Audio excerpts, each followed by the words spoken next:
Hello, everyone. My name is Evan Freiberger, and we've got a couple of days where some storms might do a couple of things unexpectedly.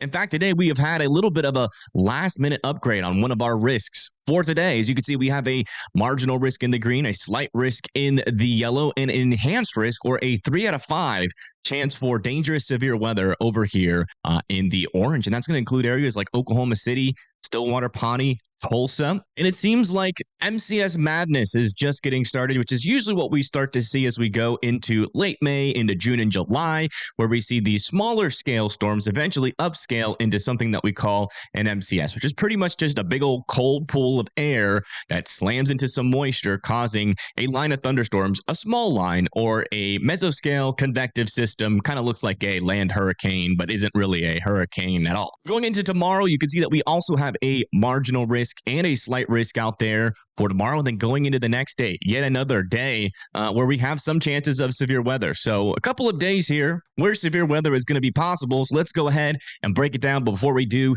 hit that like and subscribe button. It's completely free and it helps out the channel massively. Looking at our latest HRRR model, as you can see, there's a big cluster out here. Basically a big old cluster muck. Bunch of mucky weather out there for a lot of folks south of Kansas City going into Springfield. Maybe some severe weather could be possible on the southern side of this as we go throughout the day. Maybe a couple of instances of severe weather as we go into about 10 to 12 p.m. over here in northern Mississippi and Alabama, with another line potentially moving into the southern Arkansas and again, kind of in the northern Mississippi area by 3 p.m.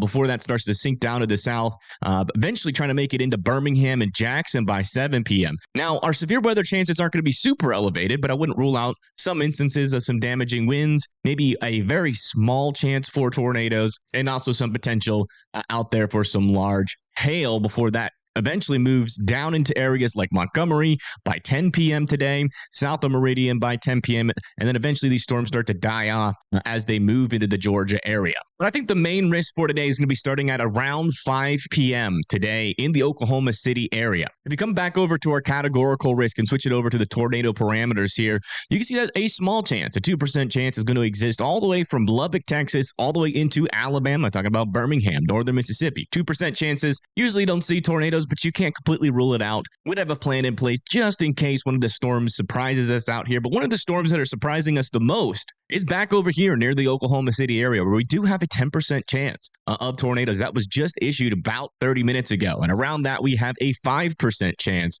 for tornadoes around that. And even up over here into Colorado and Wyoming, tornadoes are also technically going to be possible. Now, if we come back over here to our HRRR model, you can see that by around 5 to 6 p.m. here, we could be expecting a little bit of initiation over here near Enid, Oklahoma.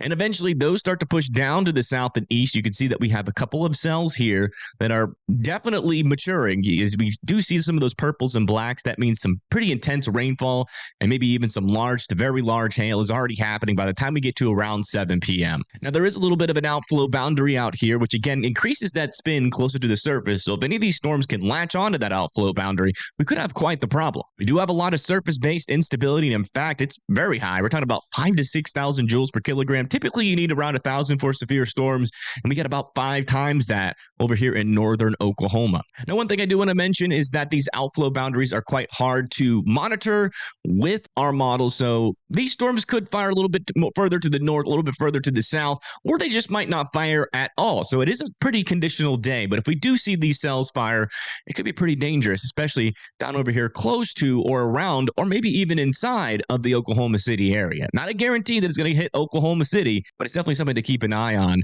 for Oklahoma City in the surrounding areas like Shawnee, El Reno, Chickasha, Chandler. Coming over to our max updraft helicity, which eventually shows us here just where the spin in the atmosphere could be. And where it's going is that, as you can see, these thunderstorms are going to be spinning if they do fire. And you can see that some of these tracks do get pretty close to the Oklahoma City area, over here near Shawnee and Stillwater as well. Now, does that mean that it's spinning enough to drop a tornado? Not necessarily. If these storms are elevated, they're going to be mainly just a large hail risk. But again, if they do latch onto that outflow boundary, yes, some of this spin will contribute to tornadoes. Another thing that's really going to be helping out of this storm is the storm relative helicity. There's going to be a lot of spin around these storms relative to the storm's motion. And so we do got to watch that. I mean, if we do end up getting, around 500 to 400 out in front of these storms, right around that outflow boundary. You can kind of see it here on our storm relativisticity where that outflow boundary should be located. And you can see it's definitely elevated to the south where these storms will be moving, meaning that if storms can latch onto that boundary, we might not even be able to rule out the chance for a strong, maybe even an intense tornado today. So definitely got to keep an eye on these storms if they actually fire. Again, not all models are firing these storms. There's quite the capping inversion in place right now, so they're going to have to break through that. But if they do, definitely going to have to watch this area for some dangerous severe weather tonight. As we go into 8 p.m., these storms start to sink down to the south towards the Oklahoma City area. Still got a little bit of spin in there, a little bit more of a clustered mode here. So we'll likely have one leading storm that is actually the closest to the boundary, causing a tornado problem. Maybe another one back over here near Edmond. Got to watch these storms. If they're north of the boundary, though, they're going to remain elevated. That tornado risk will be a lot lower, but the large to very large hail risk will be even higher. Going into 10 p.m., Oklahoma City, Tulsa, also getting some storms. These ones over here should be mainly elevated north of the outflow boundary. Maybe this one over here south of Joplin could be a little bit closer to the right edge of that outflow boundary, depending on where it sets up. But if they're north of it again, isolated to very large hail out there over there near Bartlesville. And then by 10 p.m., Oklahoma City is going to have to be watching this. But by the time we get into around 12 a.m., you can see a lot of our storms get left behind by that outflow boundary, that cold pool of air. And then back over here near Oklahoma City, you can see that these storms are definitely a lot weaker. Then eventually after that, right, after we get through all of that dangerous severe weather, as you can see going into tomorrow, we have another area here where tornadoes could be possible. Pretty low chance right now, but that could escalate as we get a little bit closer depending on what our models are saying. The main thing that's going to be dominating out here is going to be the smaller lines of thunderstorms with a damaging wind threat, maybe even significant damaging winds being possible. And that's going to be out over here near Lubbock, over here in Oklahoma, Arkansas, northern Mississippi, going into northern Alabama, again, southern Tennessee, into Georgia, South Carolina, and Florida. As you can see, we do have a little bit of a 2% tornado risk over here, so not super elevated yet, but if you live in this area, I would definitely be paying attention to future forecasts just in case we get another couple of clusters of storms near an outflow boundary, and then things could escalate kind of last second. Wind threat will probably be our biggest threat for this day going into tomorrow. Again, in this yellow areas where our highest chances, and in the brown, probably not going to see too much, but maybe might see something. And then hail is also going to be one of the big stories tomorrow, as we do have some significant hail possible. That's 2-inch hail and above over here in the black outlined region with these hatches in the middle, these dashes over there at Amarillo, Lubbock, Abilene, Wichita Falls, Lawton, and Norman. Now showing you guys how this day will actually progress. As you can see, we have a lot of little showers over here south in Topeka as we go into the morning hours of tomorrow. And you can see that some of these do end up forming into a little line of some damaging winds. And then these ones back over here that started over in Kansas are now, as we move into 11 a.m., over here into northern Arkansas. And again, this is another little line of thunderstorms, potentially an MCS cluster that will bring those chances for some damaging winds all the way down into central Birmingham, maybe even into Jackson over there as well. But then back over here near Oklahoma by around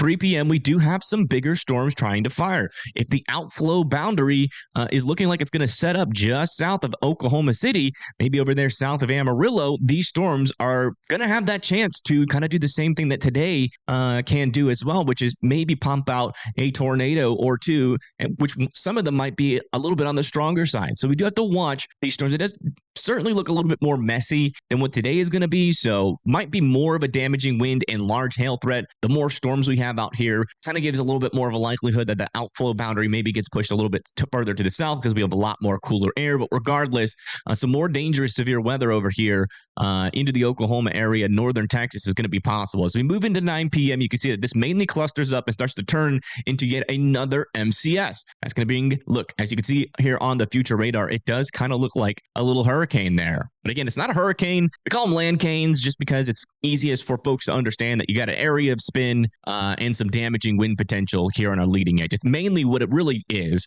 just we have a lot of cooler air pulled back here, and that kind of cooler air moves to the east or follows the flow in the atmosphere around it, and that kind of pushes that cold air further and further to the east, and then as that interacts with some moisture, you kind of get a line of thunderstorms that goes through, pushes that moisture around the northern edge where that wave is weaker, and then it kind of ends up looking like a little bit of an MCS as you get an area of lower pressures over here. But yeah, as you can see, eventually this line of thunderstorms by around the 26th, and this is the day after tomorrow, is going to be pushing south of Tulsa into southeastern Oklahoma, northern Texas, back into Arkansas, Louisiana.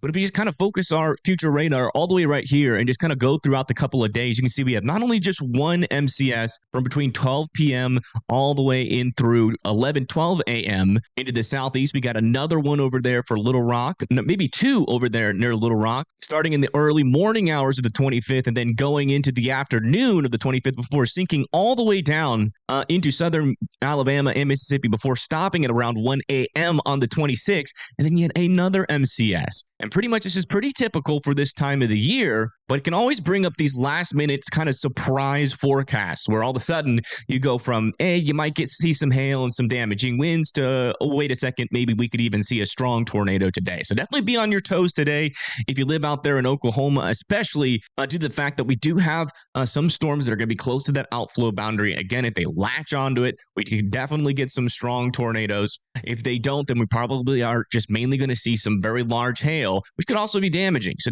make sure you have a weather plan in place out here in the Oklahoma area. And then also further down to the south and east, some of these MCSs can also be a little bit surprising. You know, they start off kind of weak sometimes, but they can definitely escalate to those 80-mile-per-hour winds out of nowhere. And the environment kind of supports those kind of MCSs. So just make sure you're weather aware as we go throughout the area in this entire region here from the southern plains into the southeast. And if you get an alert, make sure you follow the proper precautions for those. And I will see you guys on the next video.